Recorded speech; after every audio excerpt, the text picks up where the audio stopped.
Hello, welcome back to my channel. My name is Veronia, and in today's video I want to talk about why saving money may not always be the answer. Now, if you're a returning subscriber to my channel, then you may know that I actually talk about saving money a lot, and I do think it's one of the key foundational things you can do when it comes to building wealth and managing your money. But when it comes to saving money, that's only going to take you so far. So if you do truly want to build wealth, or maybe you want to become financially free one day, then you're gonna have to think about other things as well as saving money to help you get there. And so in this video, what I'm going to be talking about is why saving money may not always be the answer, and discuss things that you may want to consider doing instead. So the first thing is that saving money may not always be the answer if you are looking to become financially independent or financially free. Now, one question you might be asking is, what on earth is financial independence in the first place? And in my own personal words, essentially what it means is that you will have enough income to cover your expenses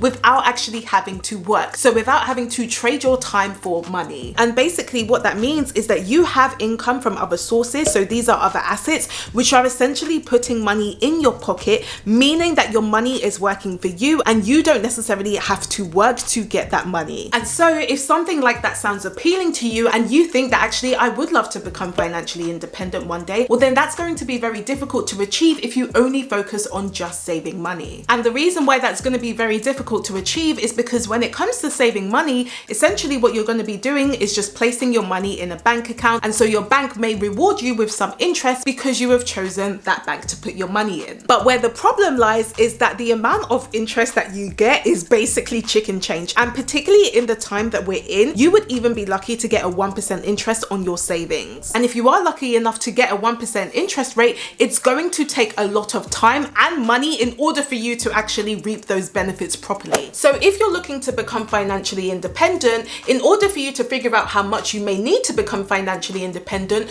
what experts will say is that usually you'll need around 25 times your annual expenses in order for you to become financially independent. And so let's say that your expenses come to about £2,000 or dollars a month. Well, that means that your annual expenses are going to be about £24,000 or dollars. And so if you use that example, what you would be doing is multiplying 24,000 by 25, which is going to give you £600,000 or dollars. And so essentially what that means is that in order for you to become financially independent, you're going to need about £600,000 or dollars. And so using this as an example, let's say that you've figured out your financial independence number. So in this case, it's 25 times £24,000 or dollars, which comes to £600,000 or dollars. If you decide to just save that amount, you might find that it's going to take you quite a long time to get to that 600,000 mark. So let's say that you maybe have 500 to be saving away every single month so that you can hopefully get to that financial independence number. It's going to end up taking about 70 years just for you to end up reaching that financial independence number. And by the way, in this scenario, I haven't even included inflation here yet. And so what that means is that in order for you to become financially independent, if you're 30 years old, well then by saving money in a bank account, you're probably not going to end up becoming financially independent until you're about 100 years old. Now, if you want to learn a bit more about how you can actually start working towards financial independence where it doesn't take you 70 years just for you to reach that goal, then definitely check out my free training, because essentially what I do is talk through the steps that I'm taking to become financially independent within the next 10 years and not the next 70. So make sure you do check that free training out if you haven't already. I will of course link it up here for you and in the description below. But as you can see from this example, if you are hoping to become financially independent or financially free one day, well, when it comes to saving money, it's going to take you a long time if you decide to take that route. And if you're liking this video so far, then feel free to give me a thumbs up, as it really does help to support the channel, plus it's free. Now, another reason why saving money may not always be the answer is because it can be very difficult to help beat inflation. Now, when it comes to inflation, this has pretty much been a hot topic recently because prices have been increasing a lot. And that's essentially what inflation is. So when you can see that prices are rising and the purchasing power of our dollars or pounds are going down, well then that's where inflation occurs. And what I mean by that is because prices have been now increasing, essentially you are buying less than you could before. So as a quick example, let's say that I was able to buy 2 pairs of jeans for about £20 or dollars, but because of inflation where prices are rising, those same 2 pairs of jeans are now worth £30 or dollars.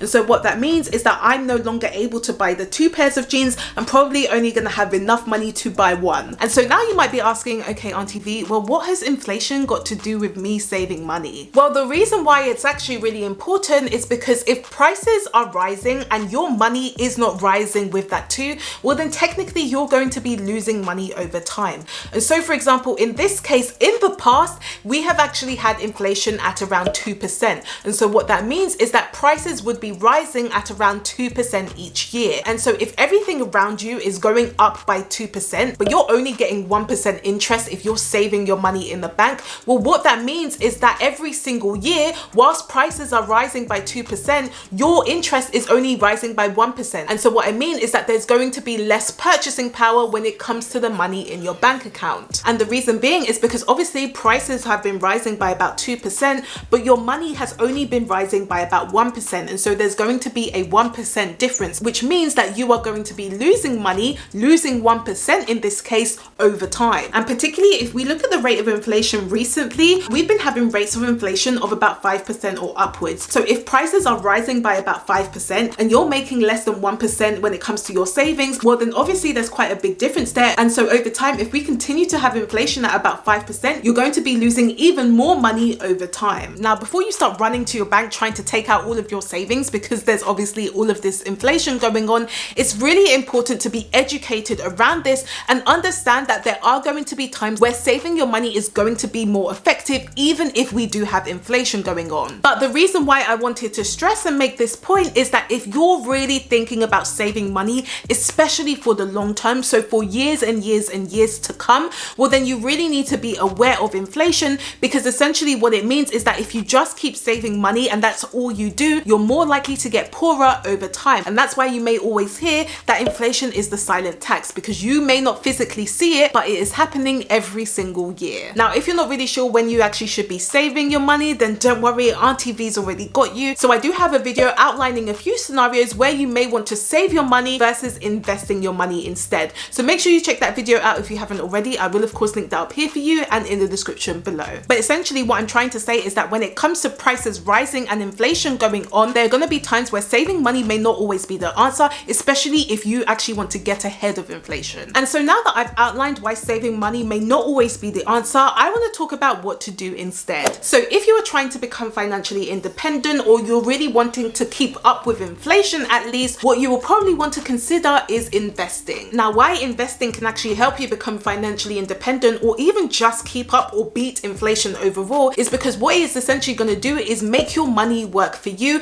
Plus, you are also likely to get higher returns from investing your money rather than saving your money in a bank account. Now, when I'm talking about investing, essentially what I'm saying is that you are probably going to be either investing your time or money into something that is going to get you some type of return. So examples could be you investing in your own business, maybe you invest in the stock market, or maybe you even invest in things like cryptocurrencies or real estate. So as an example, let's say that you had about £50,000 or dollars and you had two options. You could either save that money in your bank account or you could choose to invest it in the stock market. And so if we look at the first option, let's say that the £50,000 or dollars you have, you decide to put it in your bank account and get a 1% interest, and you decide to leave it in your bank account for the next 20 years. Well, at the end of 20 years, you're probably going to have around £61,000 or dollars. Now, when it comes to option two, if you decided to go with that, what you could have done is actually invested that same £50,000 or dollars in the stock market. And let's say you end up leaving that money in the stock market for the next 20 years. Well, if you were able to get on average a 6% return, which by the way is very, very possible,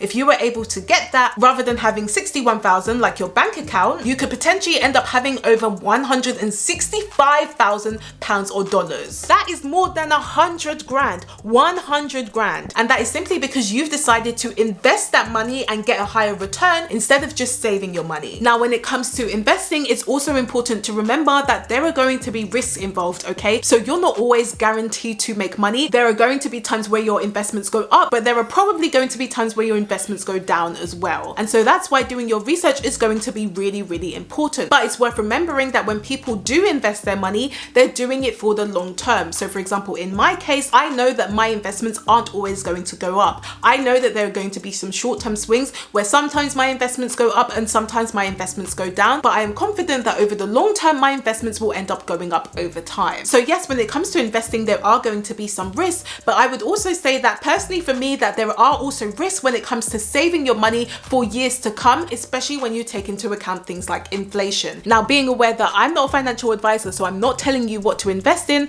but all I'm saying is that this is something that you may want to take into consideration, especially if you are hoping to become financially independent, or if you want to at least be keeping in line with inflation over the years. And if you maybe have a fear of investing or you don't really know how to get started, then definitely check out my one-to-one coaching program, because essentially what I will do is just walk through the steps that I took to really start investing my money without even having to tell you what to invest in. But what it's going to do is give you the confidence and the knowledge to then make your own decisions so that you can decide exactly how much you want to invest and what you also want to invest in as well. So make sure you do check that out if you haven't already. You can book a free interest call with me. I'll link more information up here for you and in the description below. So if you did like this video, then please do give me a thumbs up if you haven't already, and let me know in the comments, do you agree that saving money isn't always the answer? I do post every Tuesday and Friday, so if you would like to know more, then of course you can subscribe to my channel, and I will see you guys on Tuesday.